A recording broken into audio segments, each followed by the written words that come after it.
أعوذ بالله من الشيطان الرجيم. بسم الله الرحمن الرحيم. ياسين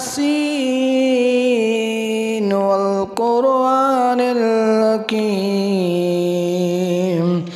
إنك لمن المرسلين على صراط مستقيم تنزيل العزيز الرحيم لتنذر قوما ما أنذر آباؤهم فهم غافلون لقد حق القول على أكثرهم فهم لا يؤمنون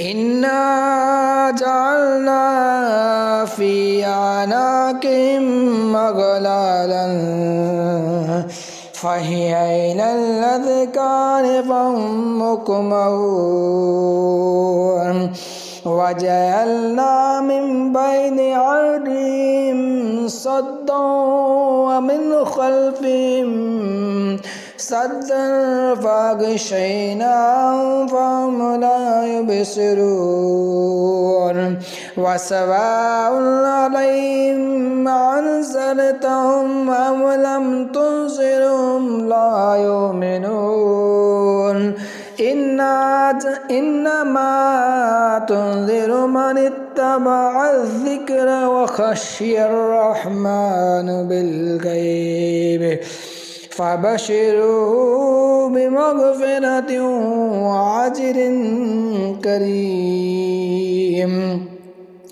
إنا نحن نحيي الموتى ونكتب ما قدموا وآثارهم وكل شيء أحصيناه في كتاب مبين.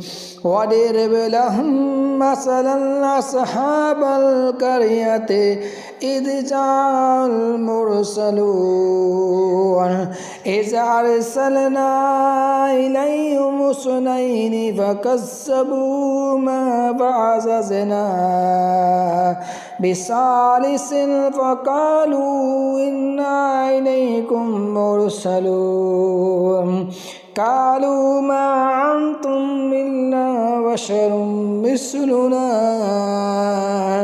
وما أنزل الرحمن من شيء إن أنتم إلا تكذبون قالوا ربنا يعلم إنا إليكم لمرسلون وما علينا إلا البلاغ المبين. قالوا إنا تطيرنا بكم لئن لم تنتهوا لنرجمنكم وليمسنكم منا عذاب أليم. قالوا